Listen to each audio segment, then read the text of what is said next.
Welcome, everyone. Thank you for joining our webinar today. Can they do good and still do well?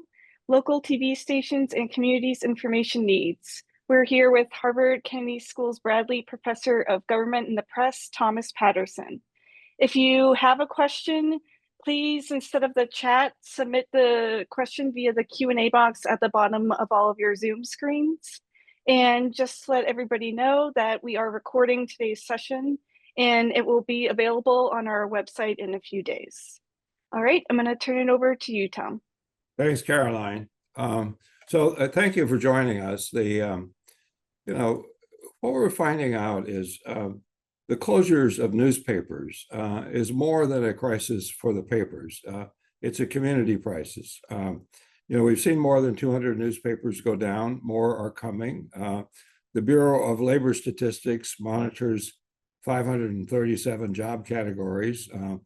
537th on the list, the greatest job loss has been in the newspaper industry. But it's more than a loss of jobs, the closing of the doors of newspapers.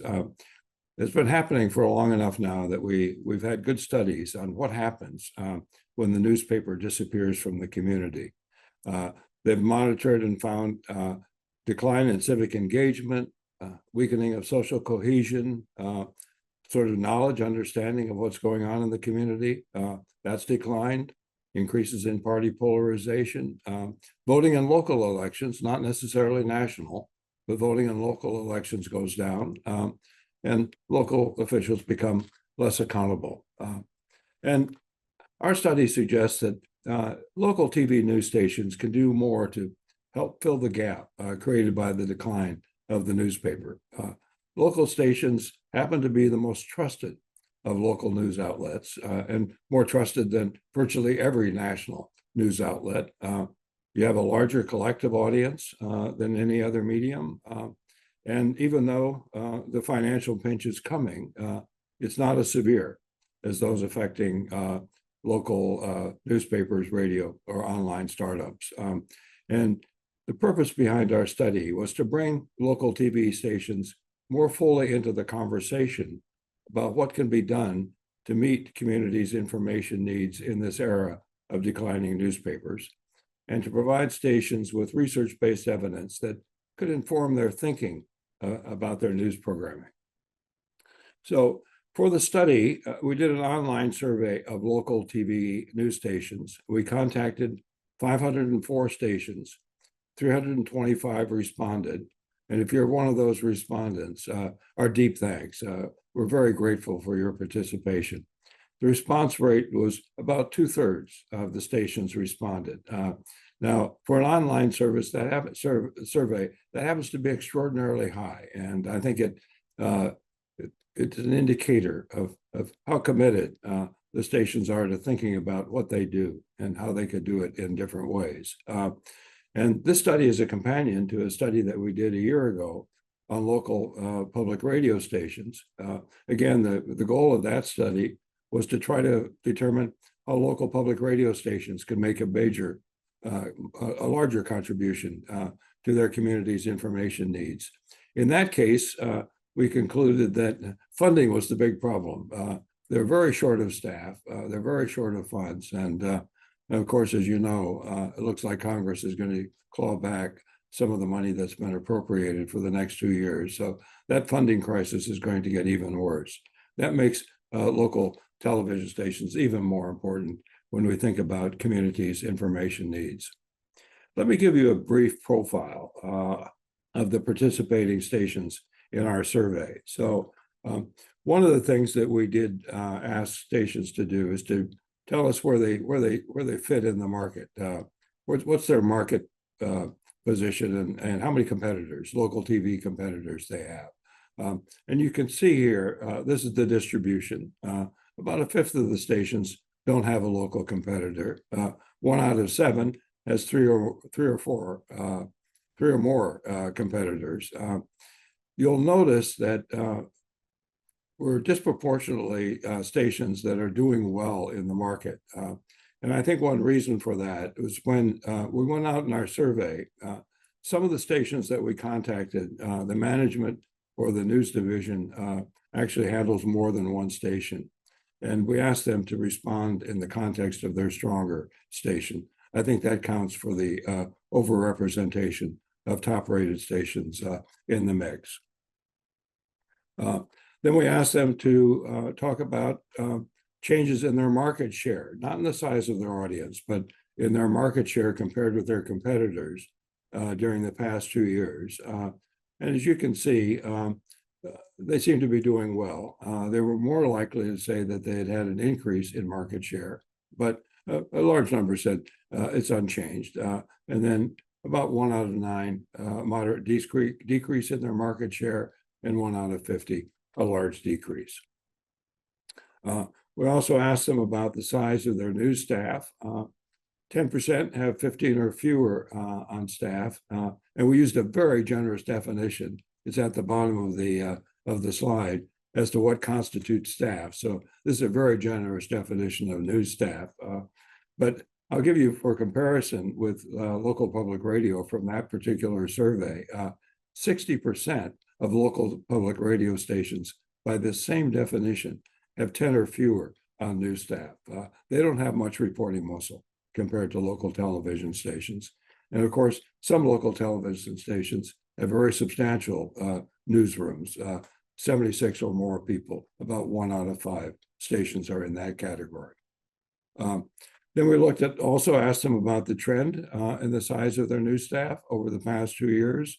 And this tracks pretty closely with the aggregate data that we're able to get on employment in local television news. There's been a slight decrease over the past 2 years, and that pretty well matches what we see here.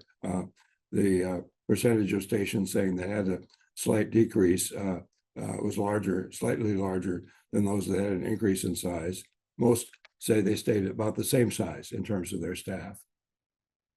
And yet, many of the stations indicated they were having difficulty retaining qualified journalists. A common complaint was low pay. And in fact, local television journalists rank low for college graduates on pay scale. And it seems to be an increasing problem in local stations, finding qualified staff to man the newsrooms. So, and then in the survey, we looked at editorial focus.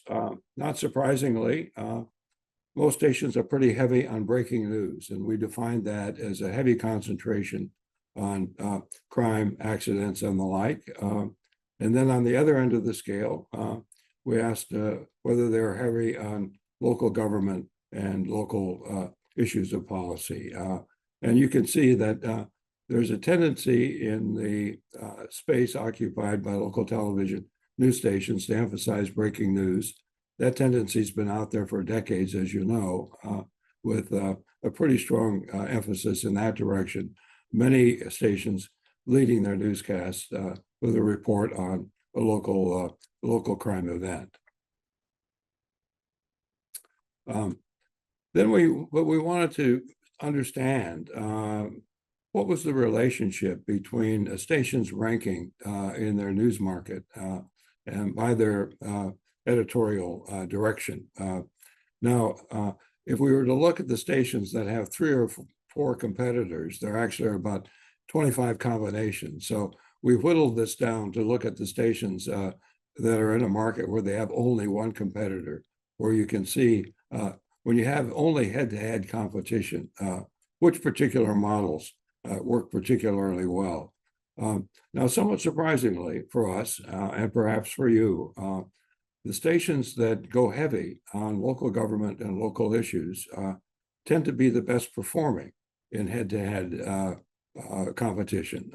You can see there at the bottom of the chart, in that situation, the station that is in that particular category was the dominant of the 2 stations in 3 out of the 4 cases.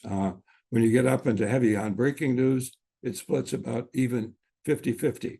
Now, in that top category, some of those heavy on breaking news stations are going up against a competitor who's also heavy on breaking news. So that's going to be a 50-50 split regardless. But you can see here that there doesn't seem to be an automatic penalty for emphasizing local government and local issues. And that, of course, has always been the meat and potatoes, the real strength of local newspapers. That's the contribution they've made to communities' information needs, is in that particular category, the coverage of local government, local politics, policy issues affecting the community and the like. And the stations that are doing that, putting more emphasis on that, seem to be doing relatively well in the marketplace. Then we also looked at editorial focus and gain or loss in market share during the past 2 years, taking you back to that slide I showed you earlier about the gain or loss in market share. And it turned out that only 2 editorial strategies showed a net positive gain in market share. And those were on the 2 ends of the spectrum, either heavy on government and issues or heavy on breaking news. And that may speak to the importance of a TV station having a clear identity. Those that are in the middle that somehow try to balance these 2 different tendencies out tend to do less well, at least by this indicator. Then we also tried to break down more fully local news coverage, what gets emphasis, what doesn't. And we asked that in a general sense, but we also asked it, and what you're looking at here is changes in coverage over the past 2 years. And this is the percentage who indicated that their station has placed more emphasis on these particular topics over the past 2 years. And I single out here 4 of those, which really are in the local government, politics, and issues category for particular attention. And you can see that these are among the top ones getting more emphasis from local stations. They seem to be shifting somewhat more heavily in this particular direction. Then we created an index based on those 4, giving a station a score of 1 if they said they were putting more emphasis on it, a score of 0 if they said the same or less. So there was a potential of having a scale from 0, meaning a station didn't put more emphasis on any of those 4 particular topics, to 4, meaning they put more emphasis on all 4. And then we related it to what they said about whether they had an increase in market share over the past 2 years, whether their market share was unchanged, or whether they had a decrease in the market share. And you can see the stations that tended to place more emphasis on those particular topics actually were more likely to see an increase in market share. We also found a positive relationship between that increase in particular types of reporting models and market share. For enterprise reporting, for community journalism, for investigative journalism, stations that have placed more emphasis in these particular areas over the last 3 years also did well on that index of increased market share.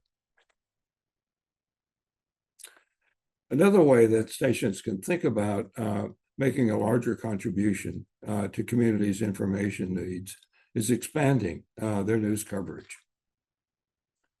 So there's a relationship, not surprisingly, between the size of their staff and the hours of news coverage.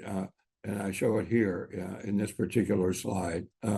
You can see the smaller the news staff, the fewer the news hours that are produced daily during the week.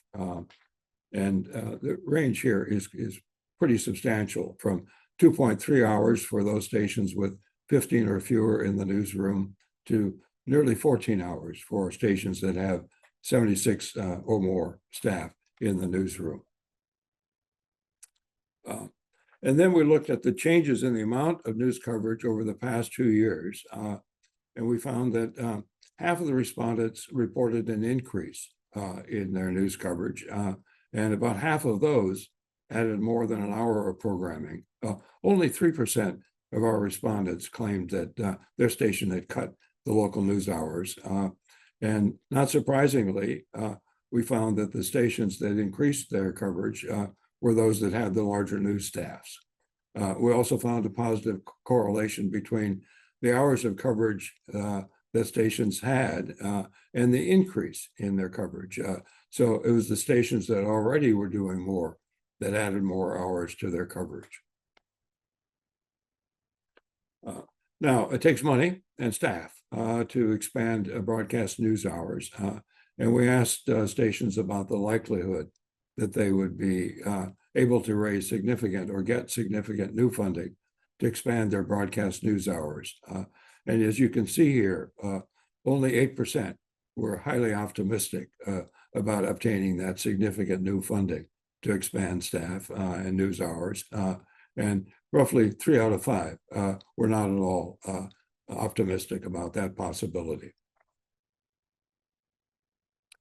Now, digital transformation, this is where the audience is going, as you know. People increasingly are looking for their news on demand. Local television news has been somewhat slow in responding to that change. And what I show here is simply the percentage of the audience, total audience, for both the local newspaper and local TV news, the percentage that is the traditional, through the traditional vehicle, the newspaper, or sitting down and watching broadcast news, or getting it online. And newspapers are pretty far along in their digital transformation. Actually, their digital audience is now larger than the print copy.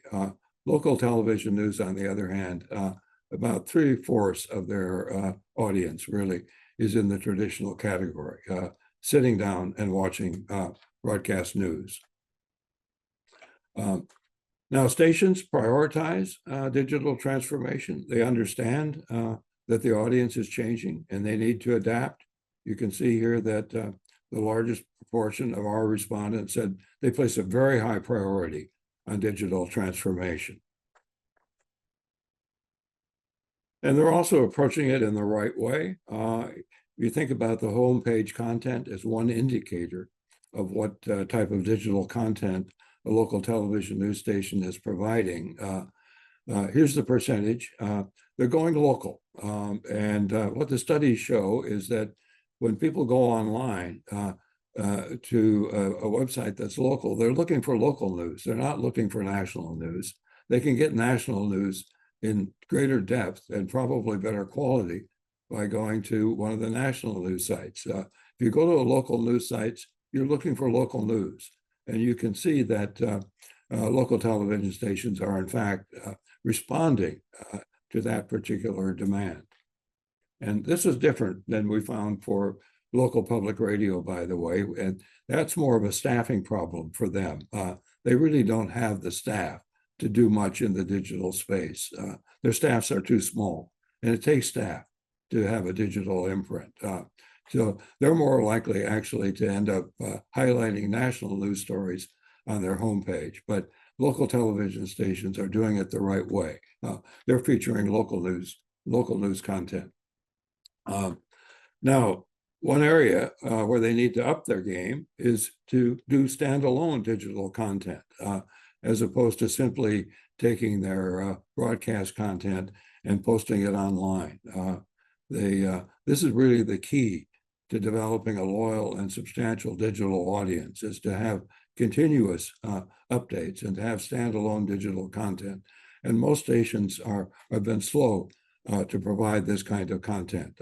Our survey suggests less than 1 in 3 stations are actually providing a significant amount of standalone digital content on their digital offerings.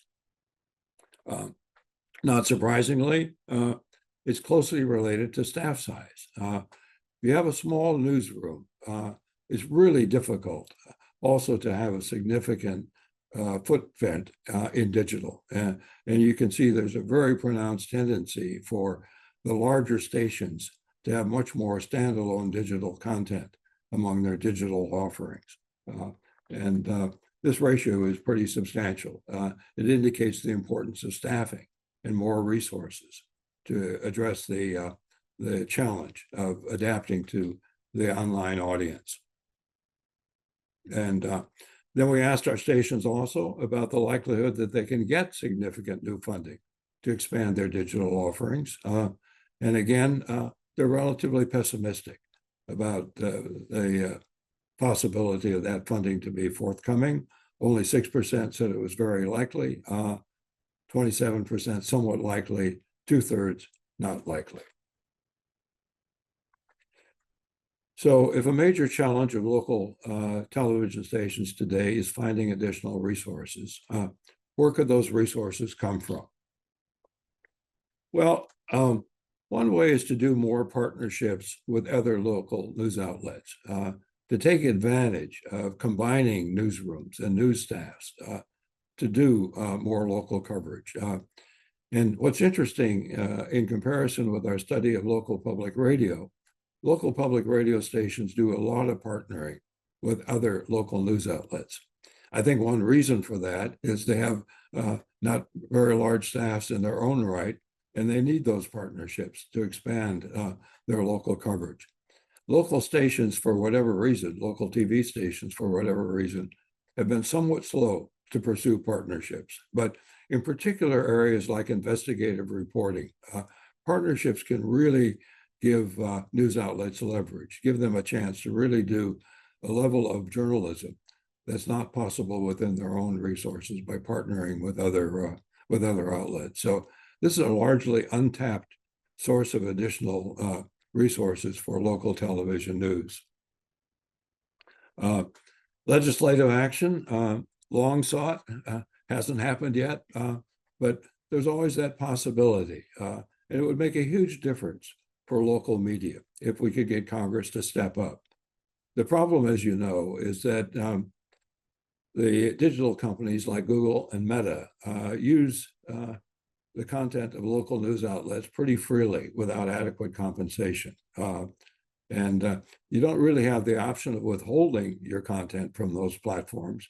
You need the exposure, but there needs to be a mechanism for more proper and appropriate compensation. Several countries now have taken legislation to require the platforms to share more fully the profit that they're deriving from using the news content gathered by other organizations. Congress needs to do that in the case of the American media. And I think there's some possibility of that. If you look at surveys of Republicans and Democrats, local television news is equally trusted by both groups. And that's not true of all media. And so I think with a little bit more push on the lobbying side by local television, I think with a strong enough nudge, there is at least some possibility that Congress would act in this space. And then there's untapped possibilities in the digital space. Local digital advertisers buy digital ads. They have them created. Where are they getting them? Well, Google, social media, predominantly, but way down the list is local TV. You have the capacity to produce digital ads. But for some reason, local digital advertisers are not coming to local TV, even in the same proportion they are coming to local newspapers and local radio. And then ownership groups. I think ownership groups need to be convinced about the need to pay forward, particularly in the digital space. You've got to do the investment upfront to protect the future of local TV news. The future of local TV news is not broadcasting, it's in digital. And that requires paying forward, creating the digital content that can attract and hold a local audience on a substantial basis. We asked our stations about the possibility of getting additional funding from their ownership group. Not many were optimistic about that either. 10% said very likely, 28% said somewhat likely.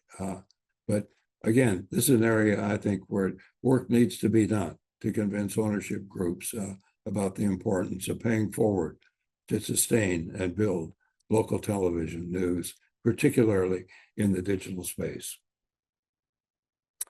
So thank you for listening. Questions, observations, objections, add-ons to anything that I've said? Great. Well, I'm going to be helping facilitate the Q&A portion.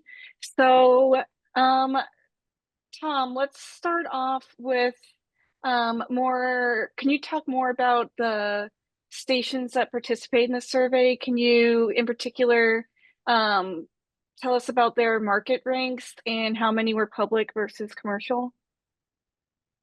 There were no public stations in our survey. So the survey was only commercial local television stations. We did not include in the survey. We happened to get a response from one. So somewhere in drawing the sample, we inadvertently got one into the mix, and we did get a response from that station, but we deleted it from the findings. But no, our focus was on local television stations that are commercial, that do news. There are some local television stations that do not have a newsroom. They were excluded from the survey. Some Sinclair stations have closed their local news stations. Those were excluded from our survey.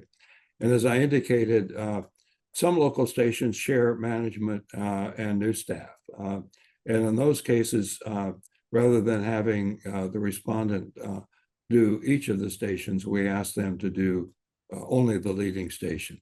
And I think that's the primary reason why, if you do the aggregate, there's a slightly higher probability than chance that the stations in our survey are ranked number one in their market.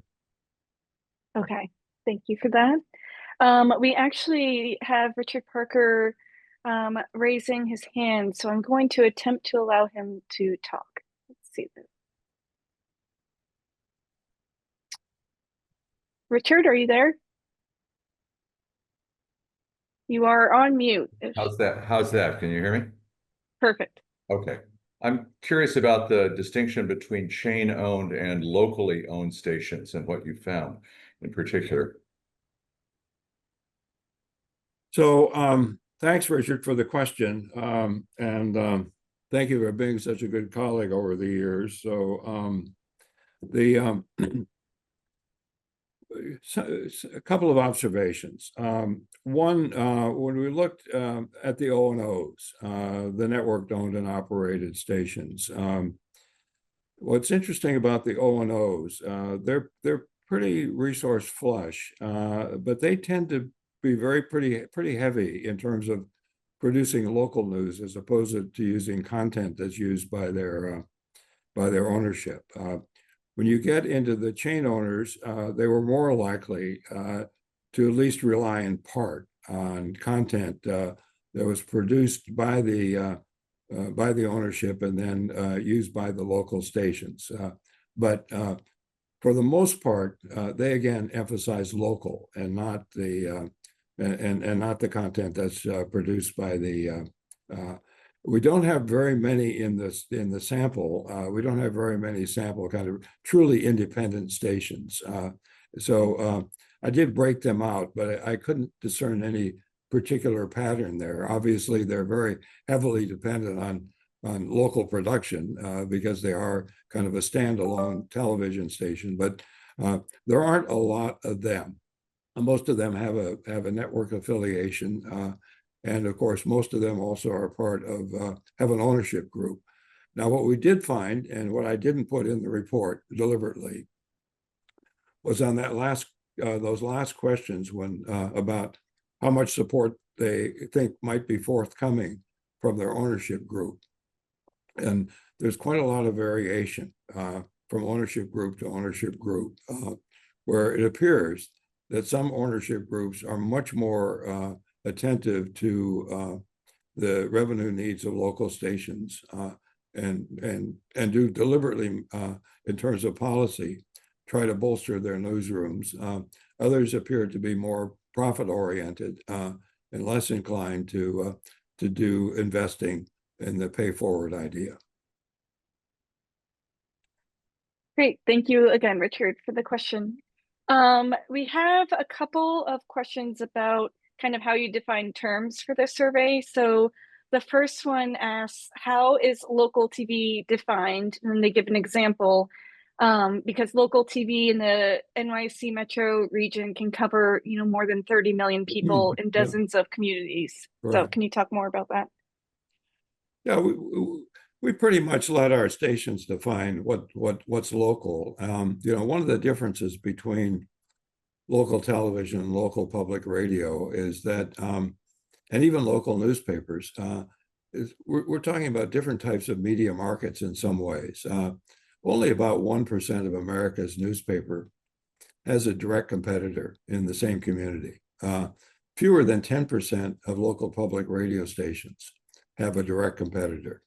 And if you go back to the chart on local television stations, nearly all of them, or at least the great majority of them, have direct competitors, other local television stations. So these markets differ in that respect, the degree to which you're competing directly with an outlet that's using the same medium as you're using. So that's one significant difference between, and then for virtually all local television stations, unlike a lot of local public radio stations, for the most part, serve a single community or something close to a single community. And a lot of local newspapers, of course, have a core community that they service. But if you're a local television station, you're actually serving a pretty large number of communities. In a place like New York City, you're talking about a signal that reaches millions of people. But if you get out into a state like South Dakota and your KELO TV in Sioux Falls, South Dakota, you're serving small communities in northwestern Iowa, southwestern Minnesota, the western part of South Dakota, even into Nebraska. There are hundreds of communities you're trying to serve. You're a single station. You are the local television news for all of those communities. That's a pretty daunting task in terms of trying to meet communities' information needs. So we recognize those differences across mediums and across different media markets. And we try to let the stations kind of tell us kind of what they're trying to do in terms of their local markets, in terms of what topics they're highlighting, what particular editorial focus they're concentrating on, how much they're doing in the digital space. And then we can go in and then we can control for those market differences that you're talking about. Okay, great. And then when you say TV stations should focus on governance, do you mean government accountability? And if so, how can they get better at that? No, I don't think this study really is designed to give stations kind of advice about how to make money in that sense, right? What we were trying to do in the survey was to explore the possibility that something other than the dominant breaking news model might be a viable model for some stations under some conditions. And I think our data clearly show that to be the case. And what we mean, and this was defined more fully, some of the questions are so elaborate that I couldn't easily summarize them in a chart. So they failed to kind of get the chart test, and they didn't get into the slide presentation. But for instance, we broke down, instead of just asking about breaking news, and we said, breaking news, and what we mean here is coverage of things like crime and accidents on the local government and issues, things about dealing with local governing officials, local policy issues. We didn't define it any further than that. But we did a more elaborate breakdown on single topics, crime, traffic, sports, weather, and so on, local schools. And so when we did the analysis using the more detailed breakdown and aggregating as to whether a station tended to highlight things like crime and accidents and fires versus highlighting things like kind of local business, local economy, local schools, had a dedicated reporter covering City Hall. Those to us were the indicators of a station that was oriented toward giving at least somewhat more heavy coverage to local government compared to other stations. And then on the other end, some stations giving more, not necessarily neglecting coverage of local politics and government, but placing more emphasis on things like crime and accidents and so on. We found the same tendencies that I showed you in the slide. So whether we did it in a more exhaustive way or in a blunter way, I think what our findings show is that there's kind of more roads to Rome than one. That breaking news is not the only path to being a successful local station. And of course, it depends a little bit on what the competition is doing. And that's what I was saying. If you have 3 or 4 competitors, there's about 25 combinations of possibilities in terms of editorial strategy that are possible with that many stations. And so this is up to stations to decide kind of what's best for them, what they think is going to work best in their market.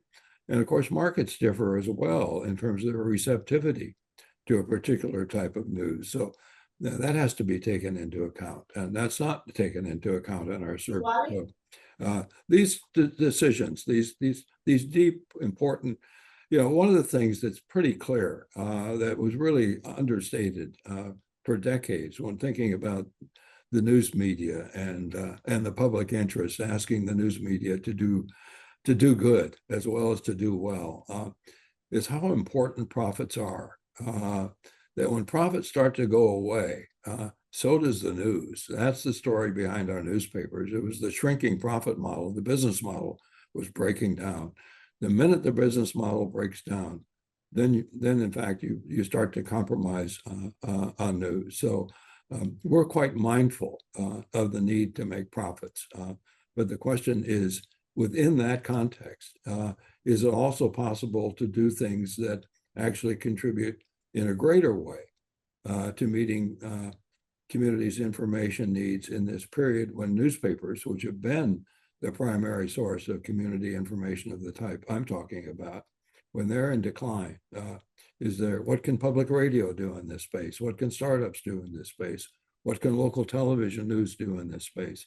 Kind of an all hands on deck idea about buttressing the quality and quantity of local public information that informs citizens in making decisions about the kind of community they want to live in, the kind of policies they would like it to pursue and the like. So that's our motivation, but we're mindful of the need to make money. There's Alex Jones, who was the former director of the center in which I reside here at the Harvard Kennedy School. He was a longtime New York Times reporter. Alex said, you can't do news on the cheap. And there's a lot of truth in that. And we're mindful of that. So somebody noticed that you drew a connection between having a distinct editorial focus and being the top station. And they want to know who is truly differentiated. Well, we let the stations differentiate themselves. We gave them the descriptions of these various editorial focus models, basically, and then we asked them basically, which one best fits your station. And as I said, we also had that laundry list of news topics that parallels that kind of rougher gradation of those models, and we were able to reconstruct it using that deeper one. And again, the results came out the same, but this is self-definition on the part of the stations. So what their definition of what their editorial focus is. And then we related it to their performance in the market. What's their position against their competitors? How well are they doing relative to their competitors over the past 2 years, and so on. Somebody else asked, were you able to find the ratio of human interest stories compared to local news coverage? And why do you think significant time is devoted to such stories, human interest stories? Well, I do think you have to draw an audience. This has been the formula of news, basically almost forever. You try to get a mix that attracts people, because the news is a lot of different things. It's a mix of of the important, of the peripheral, of the ephemeral, the titillating. That's always been part of the mix. And, to be able to tug at people's emotions as well as appeal to their cognitive side of their thinking, I think you need that blend. And I think human interest stories draw people in. Once you draw people into a story, they often stick around and stick around for the spinach, if you like. But I do think there are good and effective ways to tell important stories. So it's not just kind of the lighter stories that can be told through a human interest frame. Many of these really important public policy stories can be told in that way. I was at a dinner a week ago with a longtime ABC correspondent who was talking about how they talked about a recession in one story, and the way that she did it for a news story she was doing.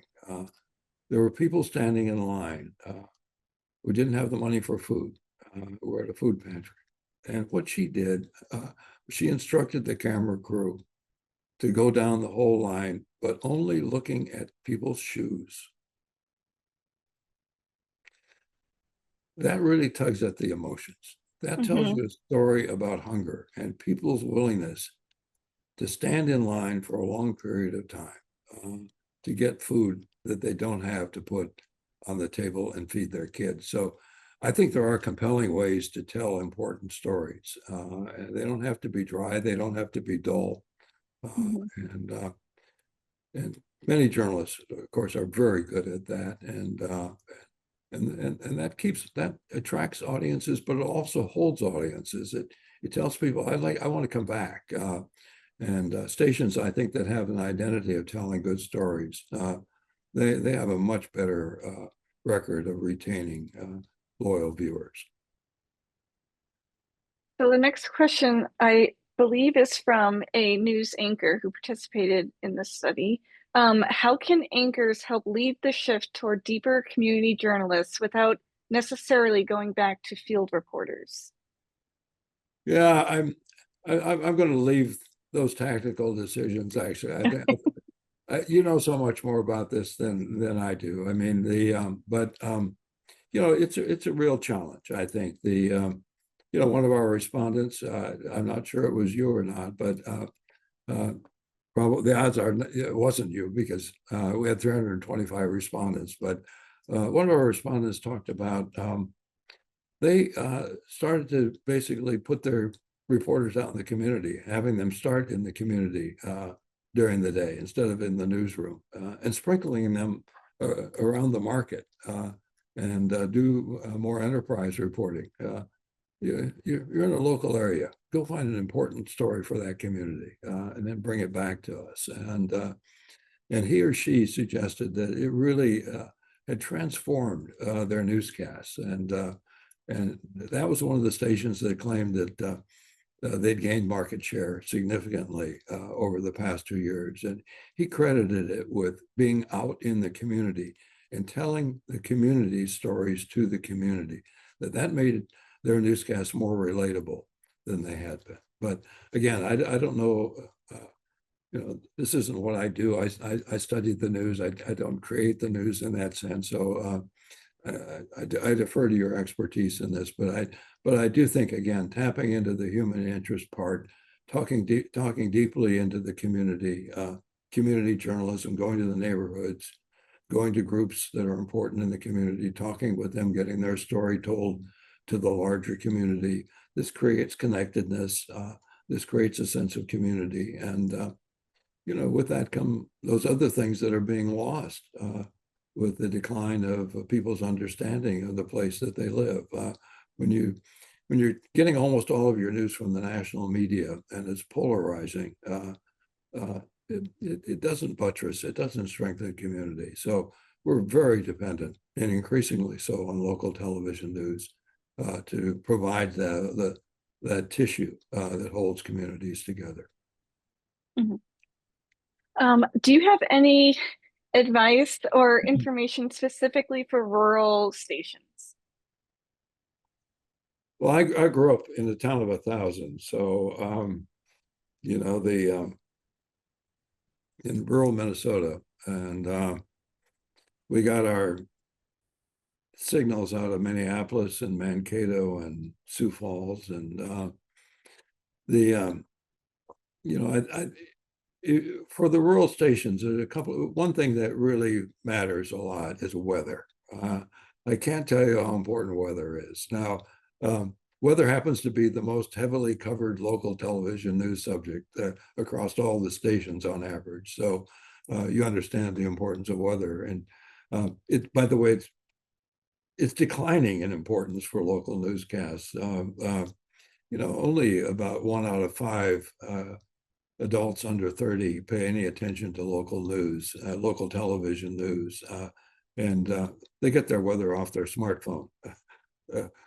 They don't go to a newscast to find the weather, but weather's important, and weather's particularly important in those smaller towns. And the schools are vital in those small towns. If you ask what keeps those small towns going, it's the local public schools and it's the local churches.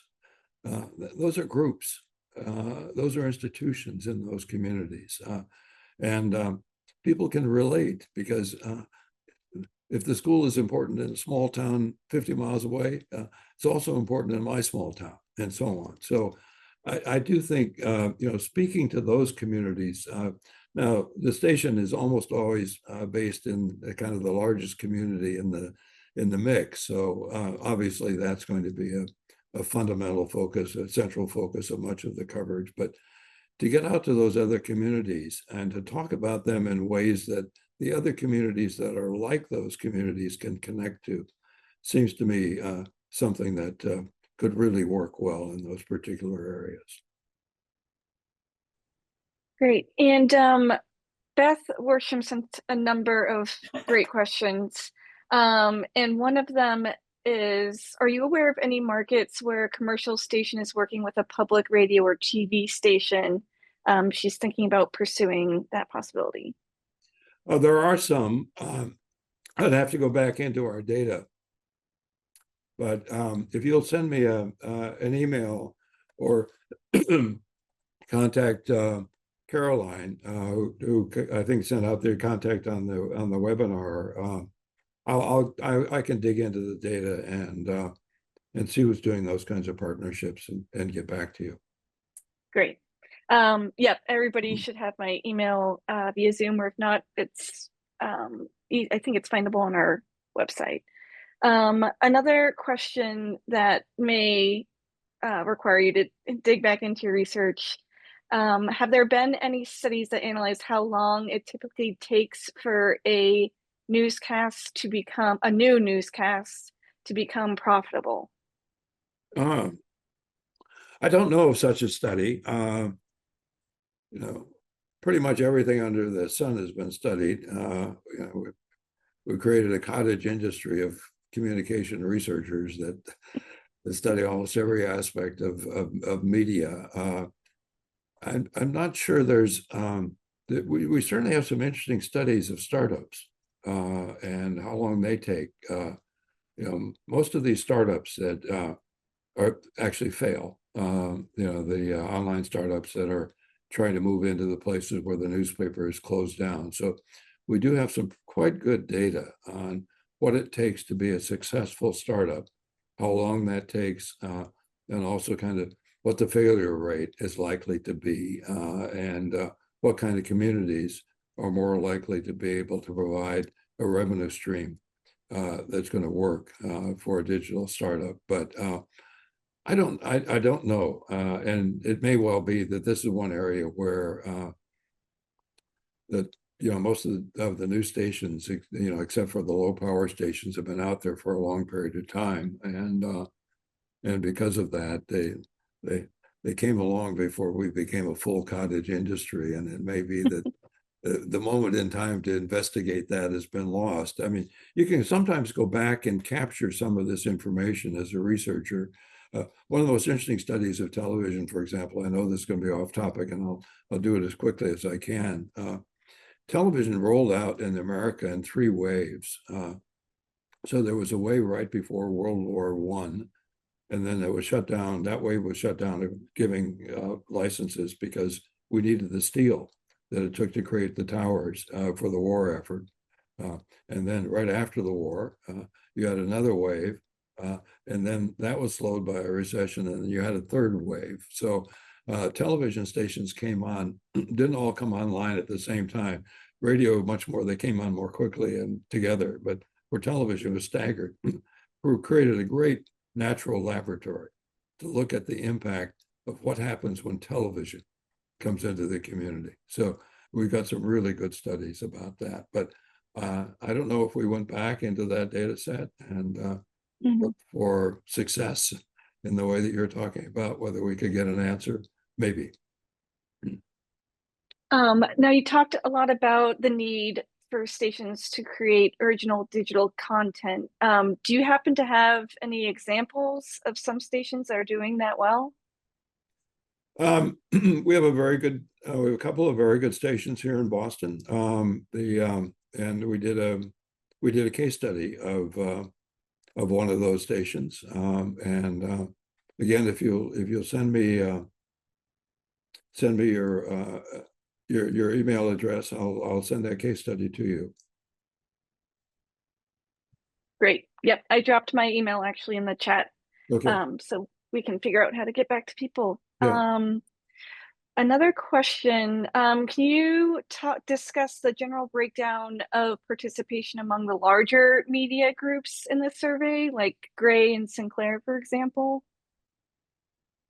Yeah, I have that in the report. I don't recall the exact percentages, but we had quite good representation from all of the larger ownership groups. Gray, interestingly, was what I didn't do. So I didn't norm it. I can tell you, and the report gives the percentage of respondents from each of the major ownership groups. That's reported in the hard copy of the study. What I didn't do it as a percentage of the number of stations they have.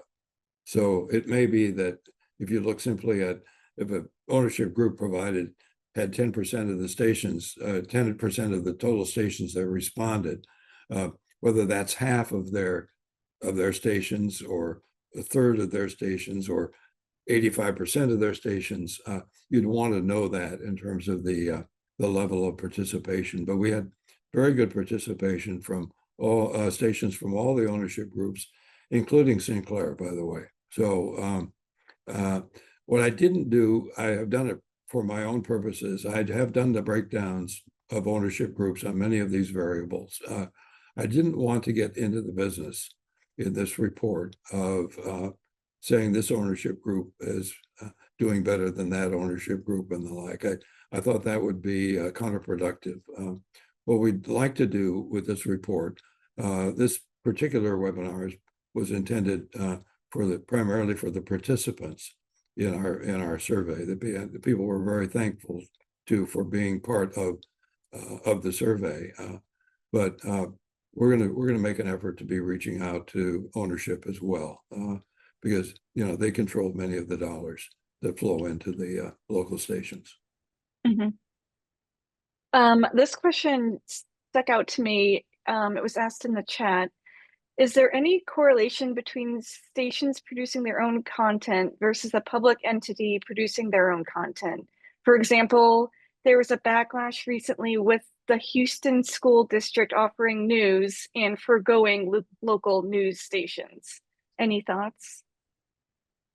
Well, that's not the first time there's been backlash of that kind, and I think it's buyers beware for local stations that if they didn't create the content, or if a reputable news organization didn't create it, or their ownership group or their network didn't create it, beware of airing it. If we go back to a previous president, not this one or his immediate predecessor, but an earlier president, they were generating basically news stories and pumping them out to local television stations, and some of the stations were carrying that content, basically government created news stories. I think that brings down the reputation of the news media. I think that crosses a line in terms of that ought not to be crossed. Now, look, it's pretty obvious that much of the news that every major outlet communicates originates with a government press release or a press conference or the like. But I think it's quite different if they produce a story and basically put it in a can and give it to you to use it. That strikes me as a dereliction of editorial responsibility. And then what is the impact of the potential loss of NPR and PBS? I think people are dying to have you weigh in on the threats happening right now. Well, the funding problem in public radio is dire enough. As I indicated, public radio has been really punches above its weight at the local level. As I said at the outset, about 60% of local public radio stations have a news staff of 10 or fewer. Now, you don't need as many on staff to produce radio news as you do television news. So there's a certain amount of efficiency that goes with radio news that, the production requirements aren't quite as rigorous and labor intensive. But, that it's really difficult to do substantial local coverage on an ongoing basis with a staff of that size. So they had a funding problem before. And, the clawback, if the Senate, in fact, goes along with the House bill, if the clawback occurs, it's going to be the member stations that are hurt. The CPB actually doesn't get very, very much of its money from it, but you go out to some of the small rural stations, public radio stations in the US, and 35–40% of their budget comes from the federal government. Now, the average is much less than that, but the stations that are heavily dependent, if you're a public radio station out in the middle of, let's say, Wyoming, you don't have the audience reach to really reap a lot of money through the membership contributions, right? The audience just isn't there. It's not that you don't have loyal listeners, but you're not talking to a large population and you don't have that kind of reach. So they're very heavily dependent on that kind of funding. I think it's going to be crippling for many of those rural stations. We have 2 NPR stations in Boston. They're both powerhouses in the public radio space. I think they'll both survive. They'll both be diminished if this funding is taken away, but not nearly to the degree that when I look across America. And the problem is these are where we have news deserts. This is where the local newspapers and many of the weeklies, we've had more than 200 dailies closed, but we've had thousands of weekly newspapers closed, almost all in these smaller communities. And local public radio for many of those communities is the only local touchstone they have, and they're going to be the first to go. Now we only have 1 minute left, so this is going to be the last question. What is your top recommendation for today's local TV stations? You had to leave them with one recommendation.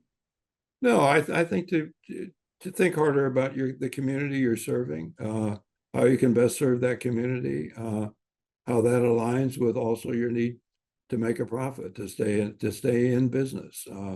Again, I think it's really that delicate balance between how can I best serve this community, but also I have a responsibility to stay on the air.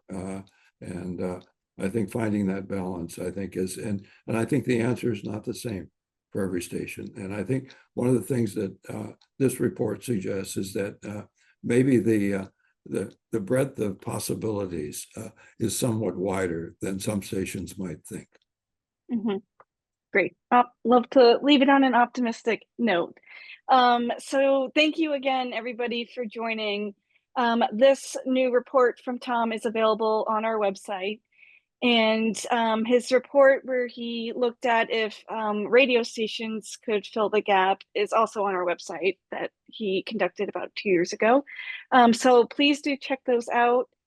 Feel free to reach out to us if you have any more questions. And yes, thank you, Tom, for hosting this webinar. Oh, thank you, Caroline. And a special thanks to those of you who were respondents to our survey. Again, we couldn't have done this without your data. So thank you so much.